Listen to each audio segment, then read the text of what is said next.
I never imagined that death would come so suddenly.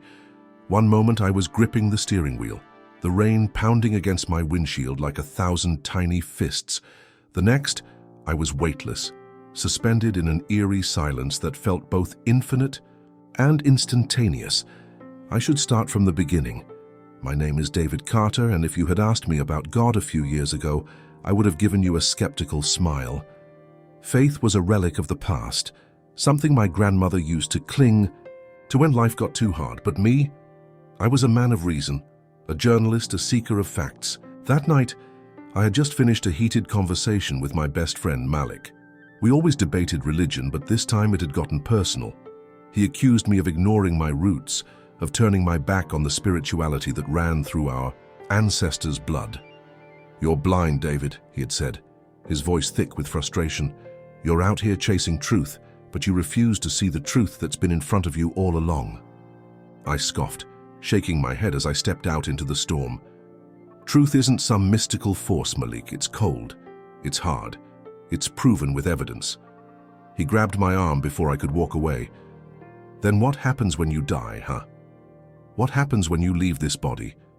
You think it's just nothing?" I had no answer. I had never needed one. I got in my car, frustrated, my mind still racing with his words. The road was slick, the visibility terrible. I should have been paying attention. I should have slowed down. But I was caught up in my own stubbornness, my need to be right. Then the headlights came. I remember the impact, but not the pain. Just a flash of light and a strange, deafening silence. It was as if the entire universe had inhaled and held its breath. And then, I was no longer in my body. At first, I thought I was dreaming. I floated above the wreckage, staring down at the crumpled remains of my car.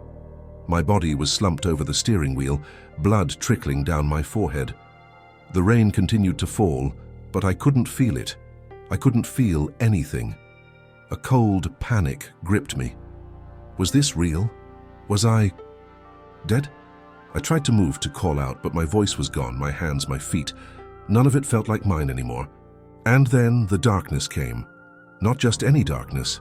This was an emptiness so vast, so all-consuming, that it swallowed me whole. It was a void beyond time, beyond space, beyond anything my mind could comprehend. I wanted to scream, but there was no sound. I wanted to run, but there was nowhere to go. I was trapped in nothingness, suspended in a place where neither past nor future existed. For the first time in my life, I understood fear in its purest form. Then, a light. Faint, at first, like a single star in an endless black sky. But it grew. It expanded, pulsing with a warmth I couldn't explain. It called to me, pulling me forward, drawing me into its embrace. And that was when I saw him. At first, I didn't recognize him. He wasn't the figure from the paintings I had seen in churches or the soft-featured man in storybooks. No, he was different. His presence was overwhelming, radiating something far beyond power, something deeper. Love, truth, a force so absolute that it made my very essence tremble. And then he spoke. "David, you were never alone." His voice wasn't like anything I had ever heard. It didn't come from outside of me, nor did it echo in my ears. It resonated within me, vibrating through my very being as if my soul itself had been waiting for it all along.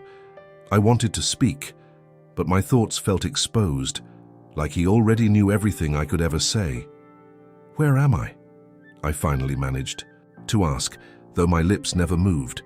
The space around us was indescribable.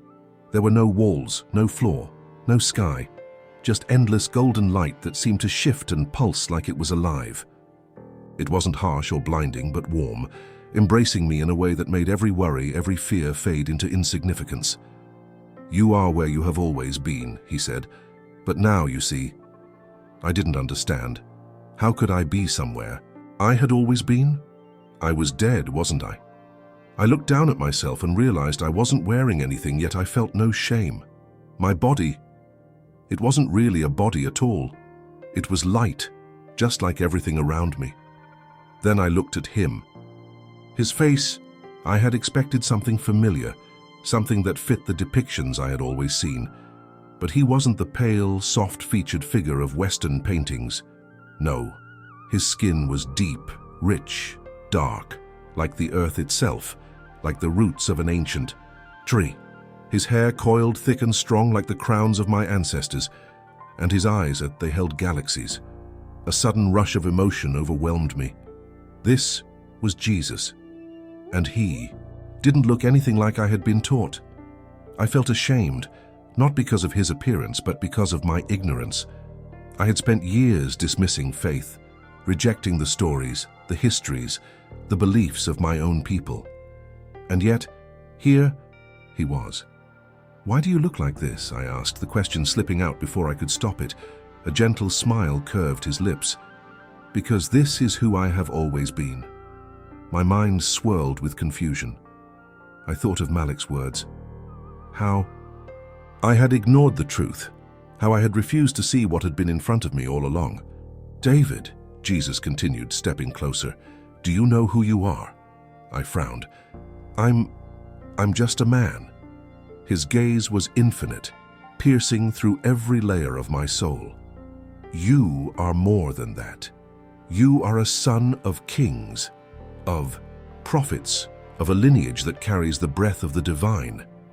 The space around us shifted, and suddenly I was no longer standing in the golden light.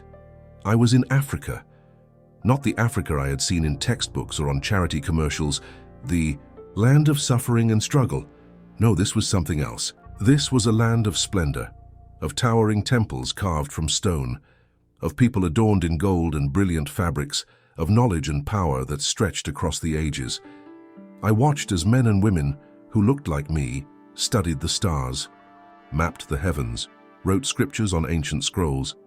They prayed not in fear but in communion, their voices rising in songs older than time itself. "This," Jesus said beside me, "was the foundation of the world." Tears welled in my eyes. "Why don't we know this?" I whispered. "Why was this erased?" Jesus' expression darkened with sorrow. "Because the world fears what it cannot control.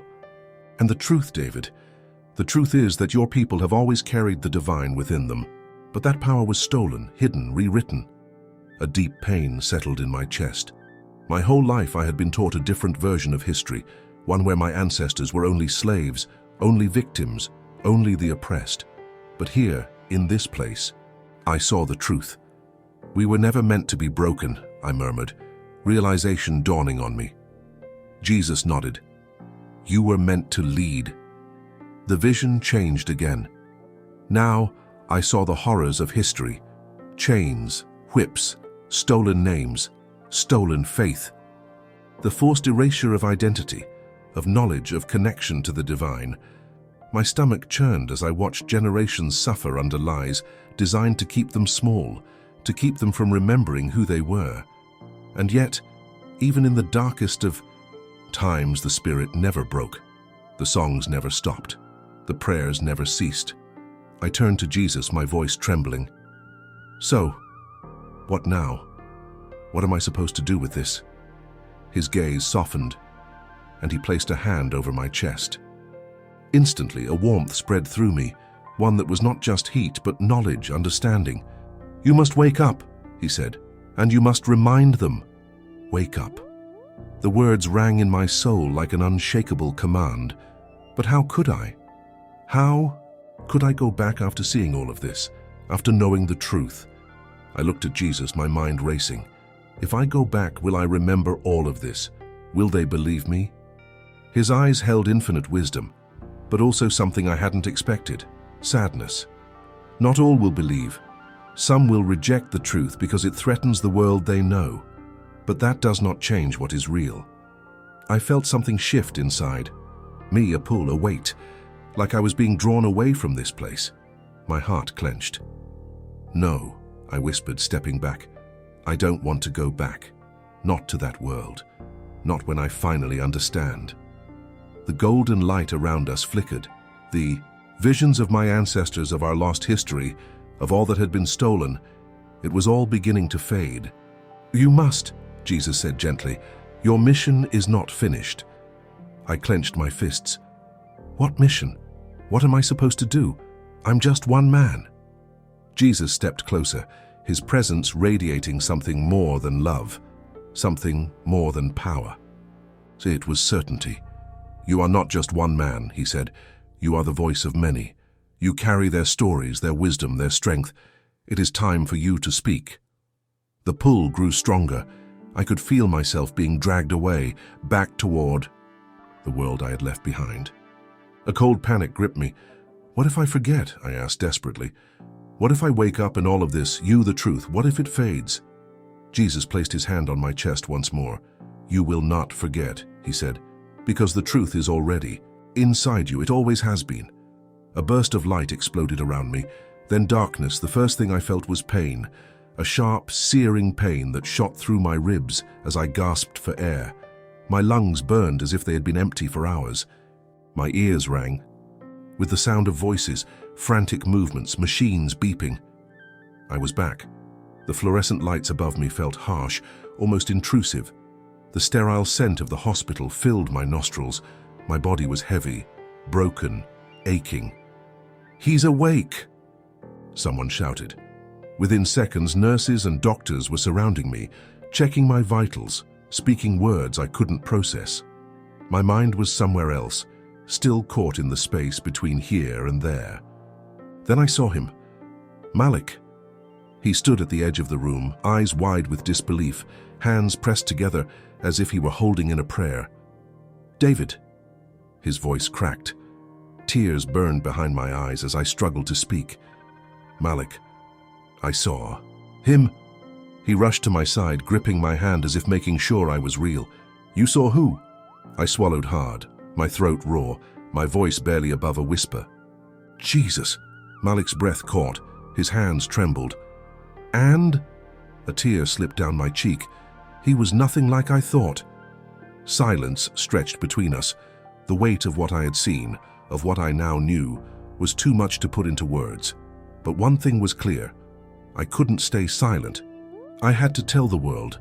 I had to wake them up. The days after I woke up felt like a blur. My body was healing, but my mind was somewhere else, still caught between the world I had known and the truth I had seen. Malik never left my side. He barely spoke at first, just watched me with an intensity that told me he was waiting for me to make sense of what had happened. But how could I? How do you explain something so vast, so life-altering, in mere words? How do you tell people that you died and came back with a message that would shake the very foundation of what they believed? It took me days before I finally tried.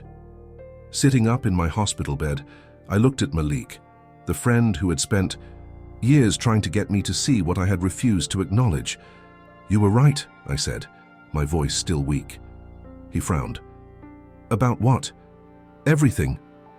I took a slow breath, gathering the courage to speak the words that had been burning inside me since I returned. "I saw him, Malik. I saw Jesus."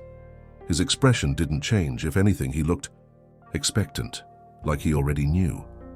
He didn't look like I thought he would. He didn't look like the paintings, the statues. He looked like us. Malik exhaled sharply, closing his eyes for a moment. "I told you," he whispered. "I told you. We've been lied to." Tears welled in my eyes. It wasn't just about his appearance, it was everything. He showed me who we are, where we come from, the power we lost, the truth that was buried. Malik leaned in. "Then we have to tell people." I looked away, staring at the sterile walls of the hospital. "They won't believe me." "Some won't," he admitted, "but some will, and that's enough." I thought about that, about the weight of what I had seen, about the generations who had lived and died never knowing the truth, about the chains placed on us, not just physical ones, but the invisible ones, the ones on our minds, our spirits. I couldn't stay silent. Jesus had given me a mission, and I wasn't going to fail.